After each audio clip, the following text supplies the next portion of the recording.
than usual. More the merrier. Thank you very much for being here.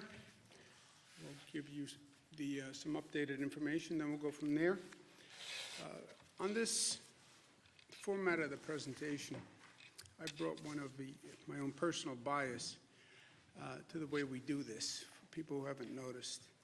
I have an annoying personal habit that my children remind me of often, my staff too. They reminded me this morning. People love to give you their opinion on what they think. I think this, and I often will stop them and say, okay, before you tell me what you think, just tell me the facts. Just give me the facts first, before your interpretation of the facts. So I like to start with just the facts. Just give me the facts, and that's what we do in this presentation. Here are the facts, no opinion, no filter, and then I'll give you an opinion, but I'll tell you what's my opinion versus the facts, so just the facts. It is an annoying personal habit, because people want to tell you their opinion. I think this. I know, but tell me the facts first, then we'll do your opinion. Total hospitalizations, click down, still in the 18,000, but a click down, good news. That's a fact. It is a fact that is good news, not my opinion. You see flattening of the curve, all these new expressions that we never used before. Plateau, flattening, rounding. Net change in hospitalizations, down, that's good news. 3-day rolling average, because remember, any one of these days of reporting, this is a new reporting system. It's imprecise. I wouldn't bet the farm on any one day's numbers, but a 3-day average starts to be a little more accurate. ICU admissions is down, that's good news. Intubations are down, that's very good news, just on a real life level. When a person is intubated, they're on a ventilator, 80% of the people will never come off the ventilator or thereabouts. So that's good news. Little reality check. You still have, on a day-to-day basis, about 2,000 people who are being diagnosed with COVID. So we're out of the woods. No, we're still in the woods. The good news is we showed that we can change the curve. Good news is, great news in my opinion, we can control the spread. That is great news, because can you imagine if we couldn't control the spread? If we did all this and the spread kept going up. So we can control the spread. But you still have about 2,000 people a day who are new diagnosis coming into the hospital system. So it's still a serious public health issue.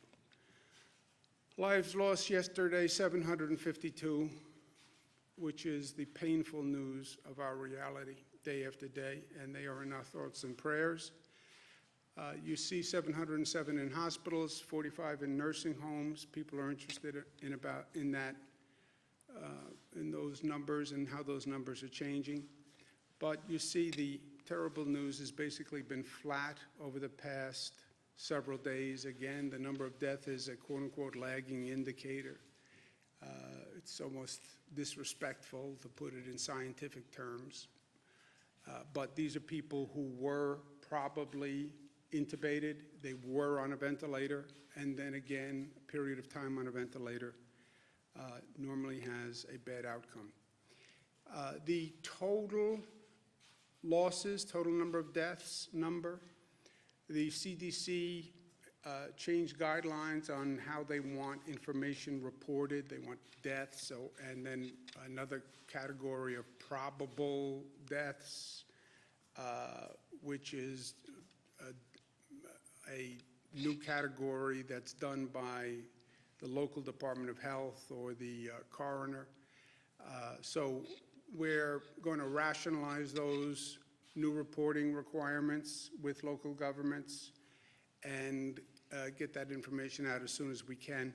We're also, since we have a little bit of a period to take a breath, We're going to contact nursing homes and facilities to find out if there were other people who passed from COVID who were not necessarily in a hospital or in a nursing home, because there is a sense that there may be additional people who have passed away and they weren't included in the count because they weren't in a hospital, they weren't in a nursing home. So we'll be going through that.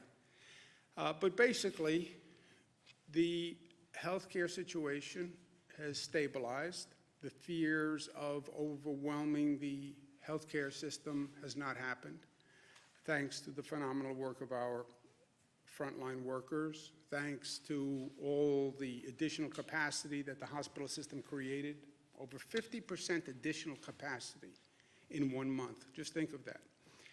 Thanks to the work that our federal government did, Army Corps of Engineers, providing the beds at Javits and Comfort. By the way, Javits, which is 2,500 bed capacity as the overflow valve, about 800 people have gone through Javits.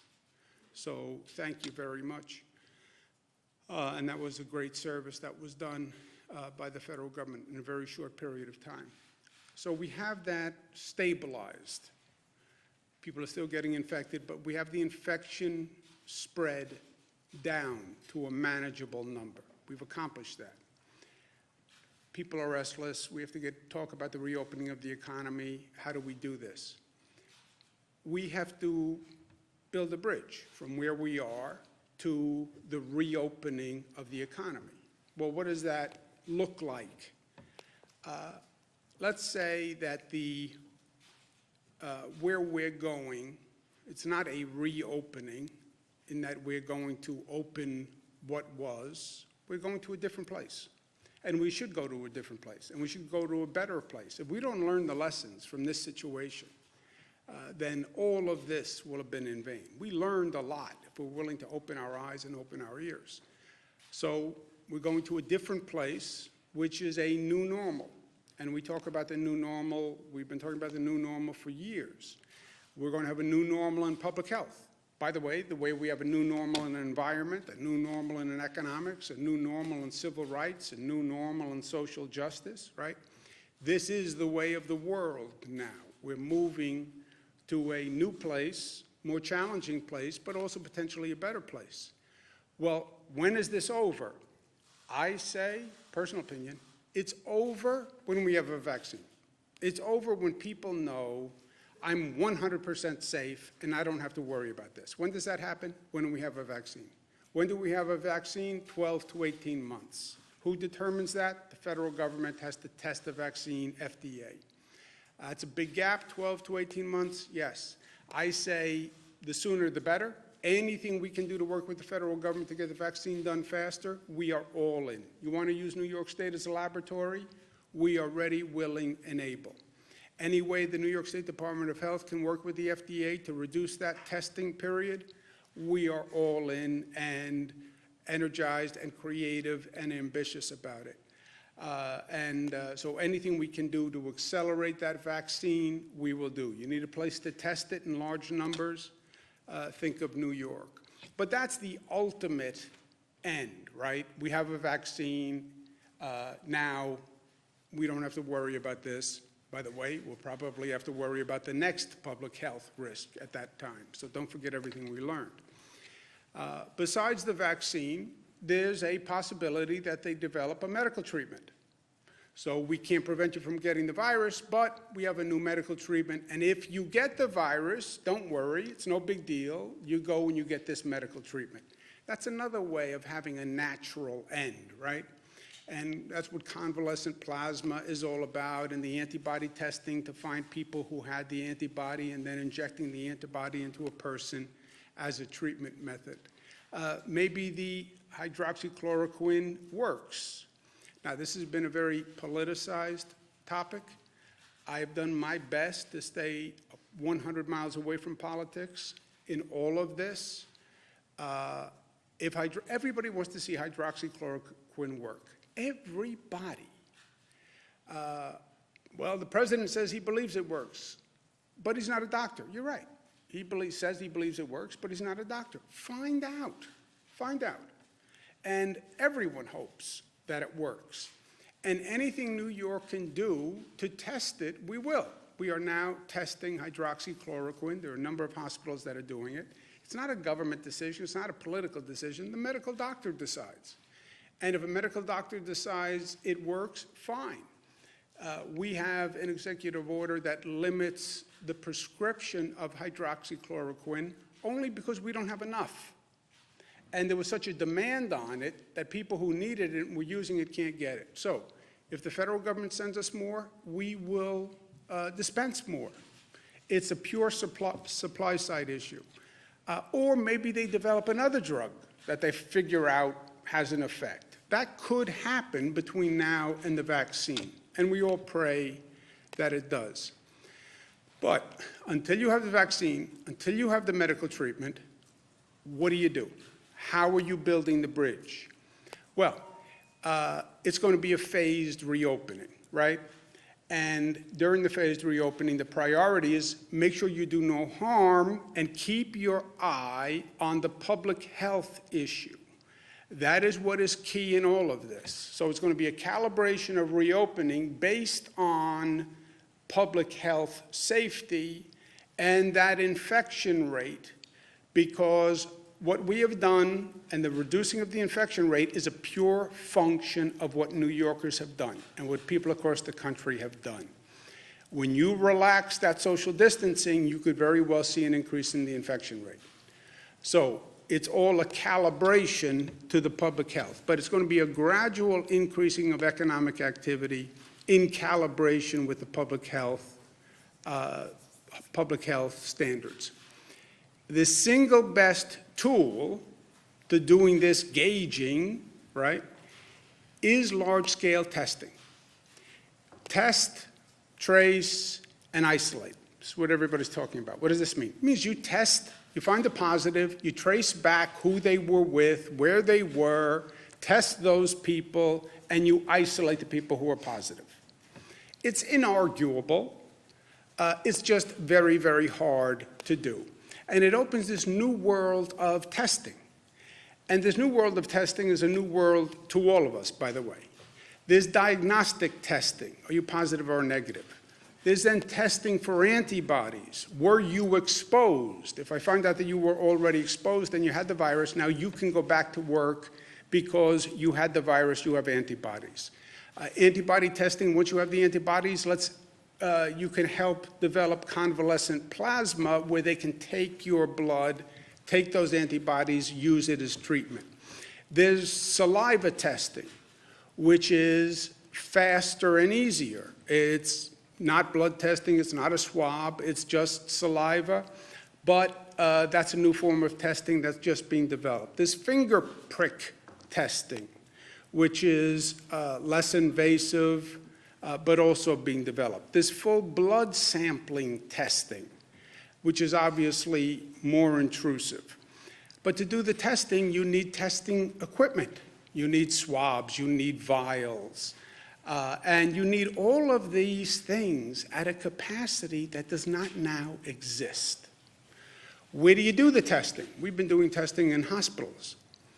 Frankly, that's not a great place to do testing. You don't want people walking into a hospital emergency room who may be positive for COVID.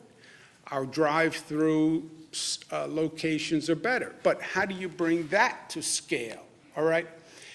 And then, even if you have the equipment and the testing site and the personnel to do the testing, where do you get the labs to test all of these tests?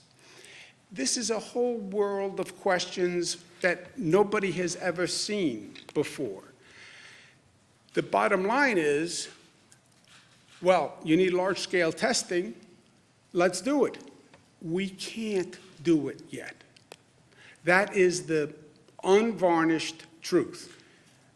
I know because New York has been doing this since this started, exploring this new world. We have done more tests than any other state. We've done over 500,000 tests, which is more than the other states that are near us combined, okay? So we've been very aggressive here. But in all this time, we've only done 500,000 tests. Now, that's a large number of tests, yes, but this is over 1 month period. And even 500,000 tests. You're talking about a state with 19 million people, right?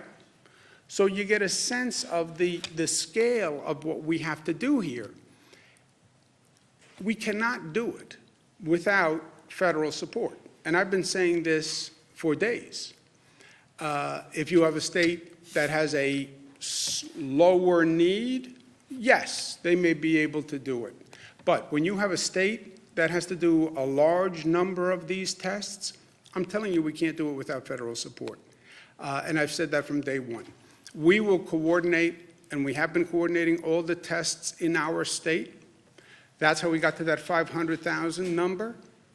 More aggressive than I think anyone else. We have 228 private laboratories in this state. We will coordinate with them. We'll make sure that we're not competing with ourselves because there are a lot of groups that are now testing. New York State Department of Health developed their own antibody test. And that test is going to be very important, and it's in our control because we'll actually do those tests. We don't need a private lab. We don't need anyone else. With those tests, it will go to about 2,000 per day capacity, and that is a finger prick test, so it's not terribly invasive. Even I can endure the pain of that one. We've asked the FDA to approve a state test that could get us to 100,000 people per day. To give you an idea, that's then 500,000 a week if you don't work the weekends, and I don't know if you do, and I don't want to raise something I don't know about, but 500,000 a week, we've only done 500,000 to date, right? So you get a sense of how powerful that would be if the FDA approves that. We're going to prioritize the antibody testing for first responders and essential workers, and this is important. We've all been saying thank you to the healthcare workers, and that's nice. But I've been talking to George Gresham through this. He's the head of 1199, which represents many healthcare workers. His point has always been the gratitude is appreciated, but we need support. The healthcare workers need support. They need the PPE equipment, and they need the tests to make sure they're not getting infected, or if they are infected, what is their status? And he's been exactly right. More than thank you, actions more than words, right? Nurses, the same thing, NISNA. They've been doing phenomenal work. They need support. They need the equipment. They need time off. They need to recuperate. And the first responders, the NYPD. Pat Lynch, who represents the NYPD, has said to me from day one, my guys need support, guys being gender neutral. They're out there every day. They live in the downstate area, and they work in the downstate area. Many live in Nassau, Suffolk, Westchester, Rockland, Orange, and they're working in New York City. They need not only PPE equipment, et cetera, they need testing. They need to know if they've been infected for themselves, and also they could wind up being spreaders if we don't know. Pat Lynch and the NYPD have been extraordinary here. Okay, make them a priority for the testing that we can do and we can control, and that's the antibody testing, and we will. So the more testing, the more open the economy. But there's not enough national capacity to do this. I've been speaking to governors across the country. Every governor is now in the same situation. I was speaking with Governor Pritzker of Illinois. He has some companies that do this testing in his state, but everyone is in the same position. And we have to be clear on this who does what between the federal government and the state government. The states cannot develop national testing. There's no simple answer to it. It's basically controlled by private sector companies who have been doing it at a reduced volume because that was the world. You didn't need such a high level of tests. So the private sector companies only developed to the capacity that the market demanded. This is an entirely new market. And then when you talk to the private sector companies, which I have, they'll say, I can't increase my volume. I can't get enough swabs. I can't get enough vials. I don't have enough machinery to manufacture it or test it. They need chemical agents that are part of the test. Many of these chemical agents aren't even manufactured in the United States, so there's an international supply chain. All this to say, it is very hard to bring this to scale quickly, and we need the federal government to be part of this. Testing capacity, to me, is like what ventilators were over the past month. All of a sudden, because of this virus and the respiratory attack, we need massive numbers of ventilators. I never heard about ventilators before this. I now know more than I ever wanted to know about ventilators. But it came out of the blue. They're very hard to manufacture. There's a whole supply chain. They're a sophisticated piece of equipment, and it's very hard to get them manufactured quickly. No one is to blame on ventilators. No one is to blame on testing. I know we're in a political world. Well, who's to blame? Who's to blame? Sometimes there's nobody to blame, you know. On this testing situation, there's nobody to blame.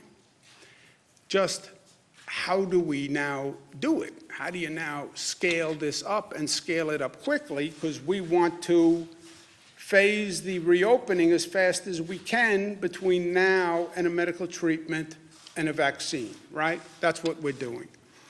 I do know this. Let's learn the lesson of ventilators. The answer on testing is not what happened on ventilators, which is 50 states competing against each other to buy testing capacity from these private sector companies, and the federal government, which is also buying testing capacity, competing against the 50 states.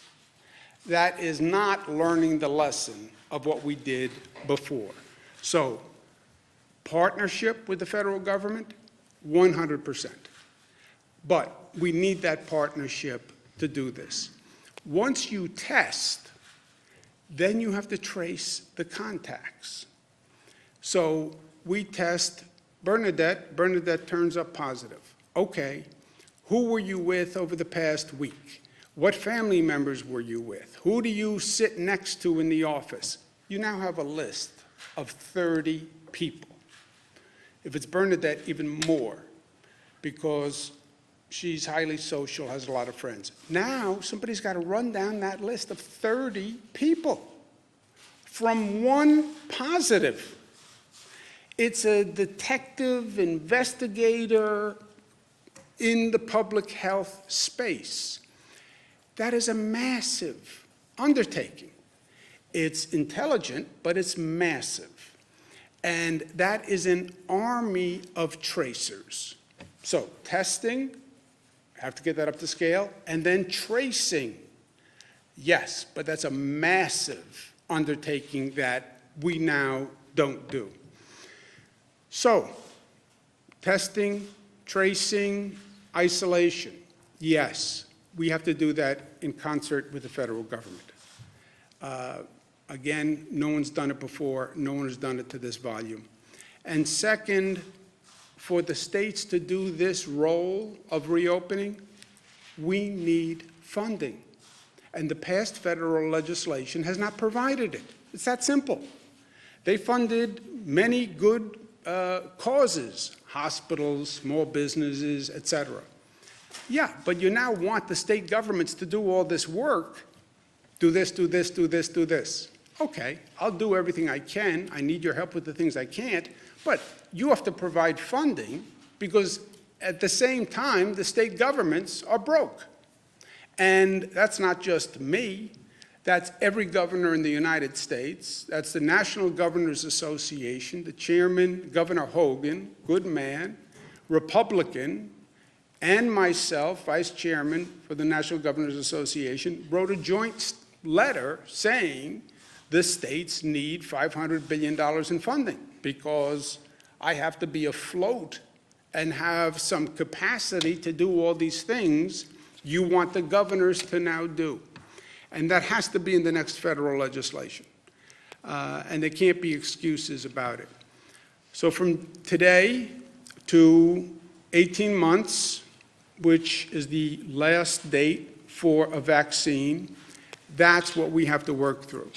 First rule, do no harm. This is a public health crisis. We're still in the woods, and just because that number has plateaued doesn't mean it's any time to relax what we're doing. So do no harm, don't go backwards. Hope we find a medical treatment between now and 18 months. In the meantime, testing, tracing, trying to get that up to scale, which is going to be the equivalent of trying to get Apollo 13 back to Earth, 220,000 miles, 50 years ago. It is a very difficult task. It can't be done perfectly, I can tell you that right now, but we can do better than we're doing. And in the meantime, a phased reopening of the economy as educated by testing, tracing. Now, one other point on the phased reopening. What does that mean?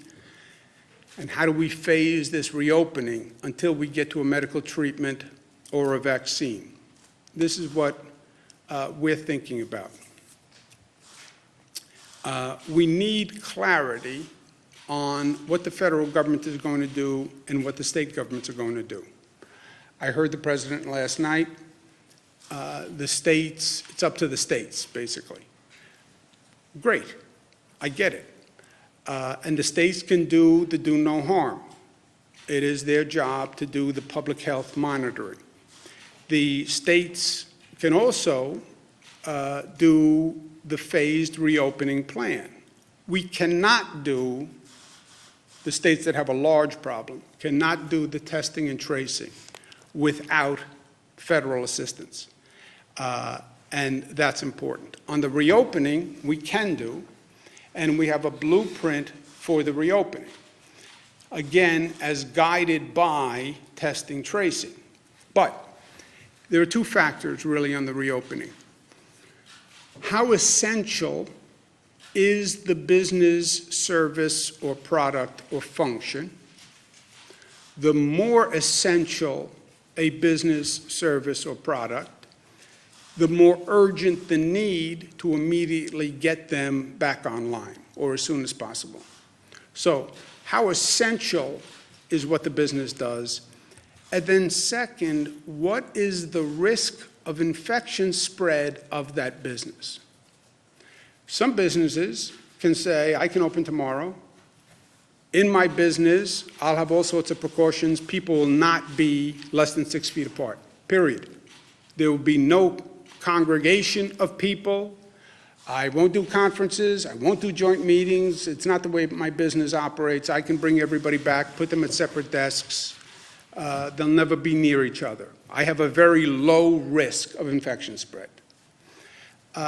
Businesses can start to redesign their workplace to think that way. All right, so your business poses a low risk of infection spread. That's the second factor. And the first factor is how essential is your business. So that is almost a business by business evaluation that has to go on. And then once you determine the essential nature of the business, because right now we have all quote unquote essential workers who are working, right? This would be, well, what's the next tranche of essential workers? And how high or low is the possibility of infection spread if that business becomes operational? And then you basically have a matrix where the lower risk of infection spread and the higher nature of essential services are the businesses that you would start prioritizing, right? So that's how we will inform our economic reopening as we're being guided by the testing tracing, and as we're making sure we're not jeopardizing the success we've made in handling the public health issue. That's the whole outline, the whole vision from here to 18 months, building that bridge to the new normal for the economy until we get to a conclusion. In the meantime, for today, stop the spread. I'm going to show you a chart in the next couple of days. We've been tracking the infection rate, which is what? Which is one person. How many people does one person infect? Does one person infect one person? 2 people? 3 people? That rate of infection is the difference between a manageable situation and a pandemic. And they can calibrate that for what Wuhan did, where we are now, and where we were. And it is a fascinating analysis. But in the meantime, what do we do today? We have to continue to stop the spread. This is a constant calibration also. I'm going to issue an executive order that says all people in public must have a mask or nose covering, mouth and nose covering, and they must wear it in a situation where you cannot or are not maintaining social distancing. Meaning what? Meaning the same thing we've been saying from day one. If you're going to be in public and you cannot maintain social distancing, then have a mask. And put the mask on when you are not in socially distanced places. You're walking down the street alone, great. You're now at an intersection, and there are people in the intersection, and you're going to be in proximity to other people, put the mask on. Your right to go out for a walk in the park, go out for a walk because you need to get out of the house, the dog is getting on your nerves, fine. Don't infect me. You don't have a right to infect me. If you are going to be in a situation in public where you may come into contact with other people in a situation that is not socially distanced, you must have a mask or a cloth covering nose and mouth. That is by executive order. So if you're going to get on public transit, you're going to get on a bus, you're going to get on a subway, you're going to stand on a subway platform, you're going to walk in a neighborhood that is busy, you're going to be on a sidewalk, you're going to pass other people on a sidewalk, you're not going to be able to maintain social distancing, you must wear a mask. Or cloth, or an attractive bandana, or a color-coordinated bandana, cloth, but you have to wear it in those situations. We'll give people 3-day notice to allow compliance, just on the off chance that somebody doesn't have a cloth covering or a mask, and we'll go from there. On the ventilators, we've stabilized our healthcare situation. New York had one of the earlier curves. There are other places in this country are now seeing increases in the death rate, and they're seeing stress on their healthcare system. I will never forget the generosity that people across this country showed to our state. And I said at that time, New Yorkers are generous and they are grateful and gracious, and when you need help, we will be there for you. And we will be. State of Michigan is going through an issue right now. State of Maryland is going through an issue. We're stabilized. We're going to send 100 ventilators to Michigan and 50 to the state of Maryland. Last point, personal opinion, build the bridge. We built the bridge. And I learned a lot by building that bridge. And it's a lesson that has informed me, and a lesson that I think should inform people who are hearing about us needing to build this bridge. There was a bridge across the Hudson River called the Tappan Zee Bridge. It was in very bad shape, had been in very bad shape for 20 years. For 20 years, everybody talked about we're going to replace the Tappan Zee Bridge. Nobody did. Tappan Zee Bridge was in such bad shape that there were actual holes in the roadway that they would put these large metal plates over.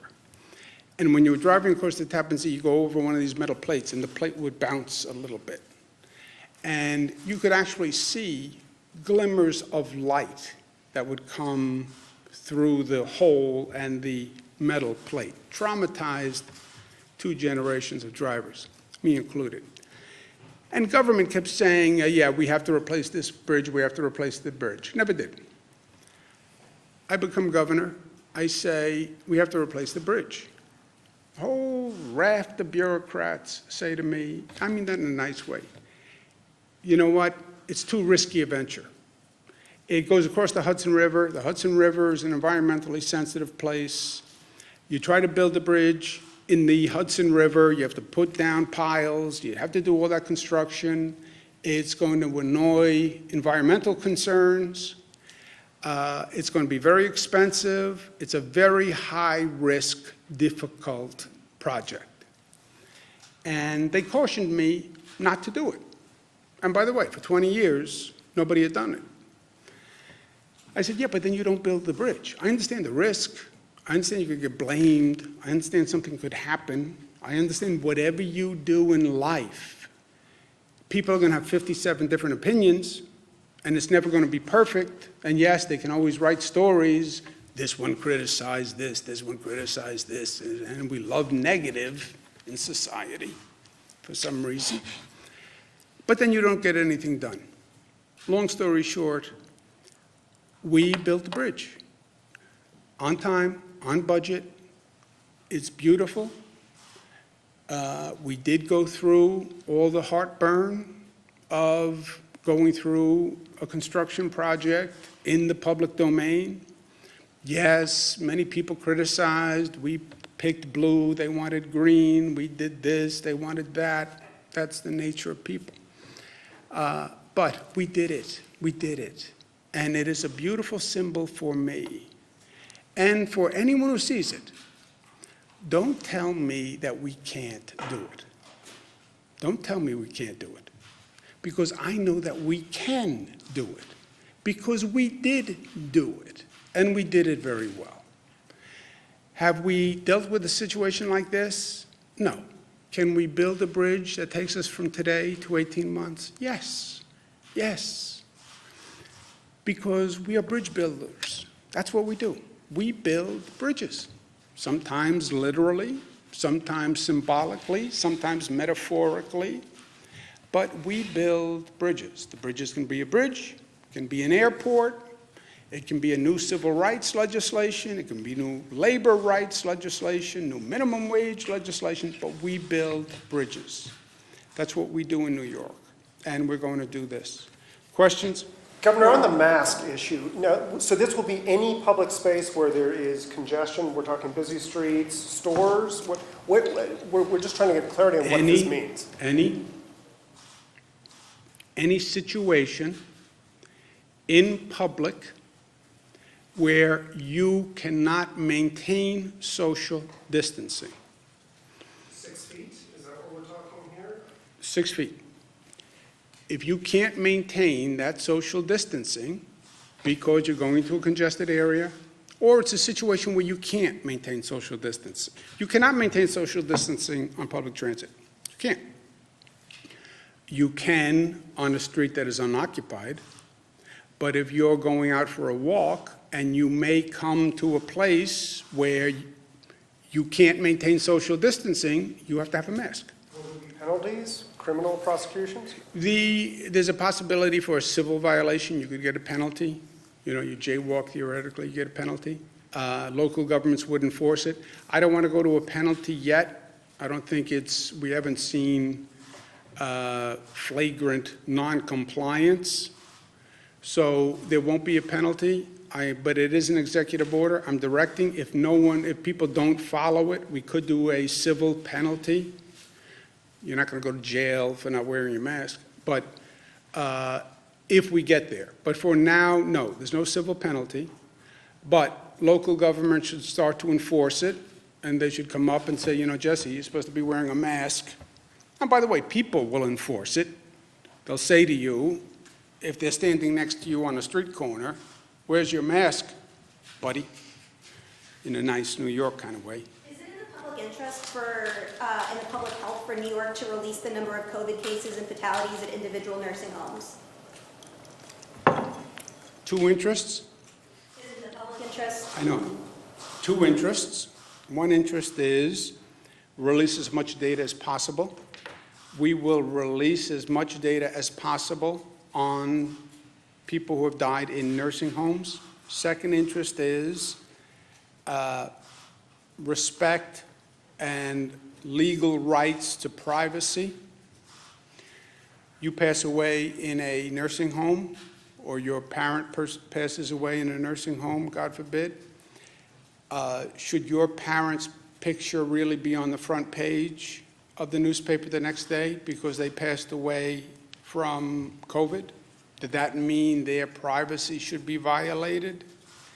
And I should release their name so that they could be on the news that night? You know, so that's the balance. I've said to them, err on the side of more disclosure, and that's what they've been doing, and that's what they're going to continue to do. But don't discount a person's right to privacy about the death of a loved one and your right to publicize that death because you want to. So it's a balance, just remember I that. was talking about names, Okay. names, and I think What people is were it? talking about just counts. I got it. Governor, No, people are. Maybe you're not, but people are. so on this Bernadette. executive order, Mayor de Blasio, what kind of coordination do you have with the city? Because Mayor de Blasio said today, if you go into a grocery store, you have to wear a mask. That's his new order. But did you talk to him at all? And also, going back to my question yesterday with those homegrown tests, you're talking about you need federal assistance in order to up capacity and capability. But if the city's already trying to do that as well, how much are you working with those city partners? Yeah, Melissa can talk about the overall coordination. We have 400 local government officials in this state. This is a statewide order. I have 700 school districts. I have 50-something county executives. We coordinate as much as we can with everybody. Local governments should and must be doing what they think is necessary. And then we have statewide directives that everyone should do because we have to have one state plan, right? And then I have to turn around and coordinate with New Jersey and Connecticut and 5 other states. So we have to have one state plan. And then I try to coordinate down, then I try to coordinate up with the federal government, you know, all this coordination. So you do the best you can, but when you have a statewide situation, which is what this is, you have to have rules that are statewide, and we try to coordinate with everyone.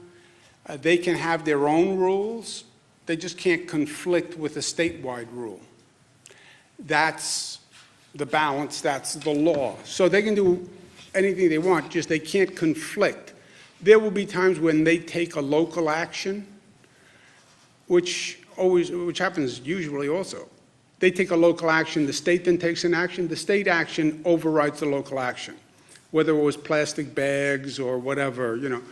A lot of times we get into situations where you have a lot of local laws, different local laws, and then the state takes an action which overrides the local laws. That's not just in this situation, this is just a more condensed version of it. So I don't know all the local laws that are out there on masks, to tell you the truth. And as long as they don't conflict, great. But if there's a conflict, the state law governs. So Bernadette, I could just to follow up on that. So The details here are obviously important. What the mayor announced yesterday was that he's going to be moving to the new testing system, that they're going to be acquiring testing systems. What he's talking about is the swabs and the vials that they go in. What the governor is talking about is testing capacity. We've been limited by the testing capacity in the labs. So there's two parts to that. There's the swabs that you use to actually get the sample, and then you send it to the lab. And you are constrained by the testing capacity in the lab. So what the governor's talking about is increasing the capacities in the lab, and we are working hand in glove with the city on that and all of our local governments. On the masks, yes, I've been speaking to the city. We're fully supportive of what they said this morning in grocery stores, and we discussed it, and this was the next logical step, was to build on top of that. So, maybe just so you understand testing and how complex this is. The first issue is you can't bring it to scale, but forget that. Before you even get there, you can't get enough equipment, testing equipment, swabs, vials, literally the material that you need. When you talk to a private sector company, this is all done by private sector companies. When you talk to them about how do you triple capacity, they'll say, I can't get the swabs, I can't get the vials, I can't get the physical equipment. That's one step. They'll then say, I can't get the testing agents, the chemicals that they need to do the actual testing. They'll then say, I don't have the machines that can do the testing. So you have that whole supply chain. On top of it, you have people contracting for tests, all the states, the federal government, local governments, cities, counties, towns, all across the country. You then have private companies that are trying to buy tests. Why? Because I have my workers coming in, and I want to test my workers. I'm an essential service. I'm a food manufacturer. I have 200 employees. They're going out to buy tests to test their 200 employees. All of this volume is descending on these private sector testing companies that never anticipated this tremendous volume. So you're one of these testing companies, they're getting called from everybody. Private companies, local government, states, federal government, I need more, I need more, I need more. So you have this whole, it's just a complicated, chaotic, it is what ventilators was, probably even worse. Now, can the federal government do this? No. Can the state government do it? No. Can anyone do it? No. But we have to do the best we can to try to figure out, how do you get the supply chain up? Where do the chemicals come from? What countries do they come from? And that has to happen with the federal government. The state has shut down at least one state park in Rockland County at the request of local officials there. Why was that done, and do you anticipate closing down more state parks across the state? I don't know why the park was closed down. Does anybody know? Yeah. Melissa? There were complaints from some local elected officials, I believe, in Rockland County, and so the Parks Department evaluated the situation, and they decided to err on the side of caution, and so they've temporarily closed the park. Our goal is to leave the state parks open, because as the governor said, we do want green space where people can go and get fresh air and exercise safely while they're able to social distance. So we're going to evaluate that situation and make a determination for the long term, but for the short term, it is closed. Governor, your incidental now outpaces far way too many other states. Can you please comment on whether or not you think that the state should have closed down sooner, and if you believe closing down the state sooner would have saved more lives in New York? Yeah, look, we can go back and do a retrospective sometime when this is over. As I said, I don't like to do Monday morning quarterback when you're at halftime, because you're at halftime. So it's not really, I don't know how this turns out. I don't know how it turns out for New York. I don't know how it turns out for the nation. So I just don't see how you start to do a game review while you're at the middle point of the game. If you forced me for a game review now, I would say, yeah, I'd like to know, let's go back to December, January. Who was saying what, when? Where was the international health community? The president says, where was the World Health Organization? This is not my world, right? I don't know who should have done what, when, in January, February, et cetera. On the New York, which is a convenient fact that people miss, there is no state that moved faster than the state of New York from the time of our first case to starting to shut down to total shutdown. That all happened in like 19 days in the state of New York. We didn't have a case early on. Remember, this was Seattle, state of Washington, California first. It came to the East Coast later. But from time of the first case to total shutdown, New York State was the shortest period of time. There were, excuse me one second. And then we had steps in the middle between first case and total shutdown. We did schools, we did 25%, 50%, 75%. But the whole thing was 19 days. And what you also have to remember is, and just as a matter of days, on the factual question of speed of movement, no state moved faster than 19 days from first case to total shutdown. Second point is, it was not about my declaring a total shutdown. No one had been here before, and yeah, I can sign an executive order saying total shutdown, and the people of New York can say what they would like to say, which it said nicely is, I am not going to comply with that because it's highly intrusive and you have not shown me any need for that action. Do you personally regret not moving quicker? No, I moved faster than any state in the nation. What else do you want? Yes, Governor, sir. I have two questions on the masks. There's video out of Philadelphia of 10 officers pulling a man off of a train who was not wearing a mask when he was told to put one on or get off. Obviously, in New York, public transit is big. If that happens, if people refuse to get off the trains, what will happen to them? Yeah, we're not there yet. There is no civil penalty yet. There is no mandatory eviction from a public transit yet. Step one is, talking before, the way I govern is I try to lay out the facts to New Yorkers and then say, this is what I propose given the facts, right? Started by saying, here are the facts. It's not my opinion. It's just here are the facts. Then I'll offer my opinion, and you can throw it out the window, throw it in the garbage pail. Then I'll say, this is what I propose based on the facts. Our success here has been the very high compliance rate with a very aggressive policy that came out of the blue. I mean, just think what you're asking people to do. Stay home and don't go outside. Why would you ever believe New Yorkers would comply with that? I think we were very effective at laying out the facts and explaining why. They're staying home, not because I'm giving them a ticket or because I am saying you'll go to jail.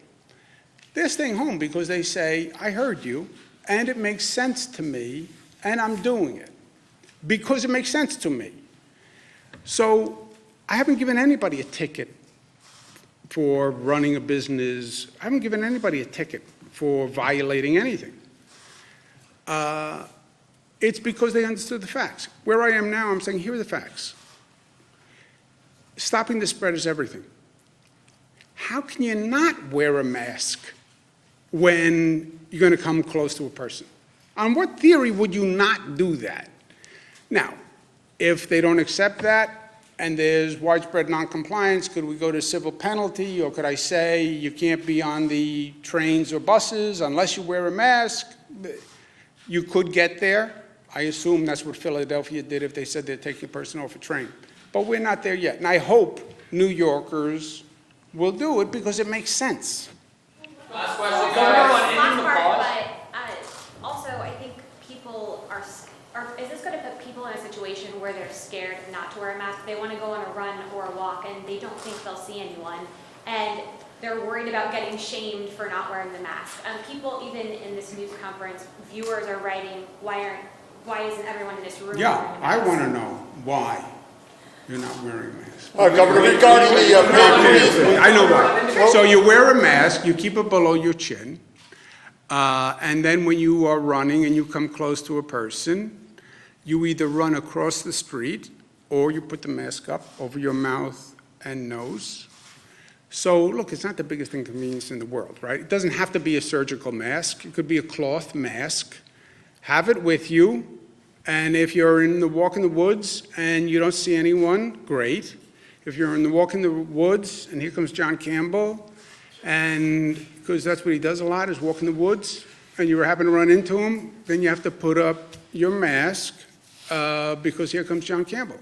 It's not that, when you think about, look, you get everybody's working so hard to spread the disease. The harm done if someone gets the disease, the number of people impacted, the healthcare workers, wear the mask. What's the big deal? It can be a mask, it can be a cloth, it can be a bandana, you can make it colorful, you can have a design, make it advertising. What's the big deal, right? Risk reward is life.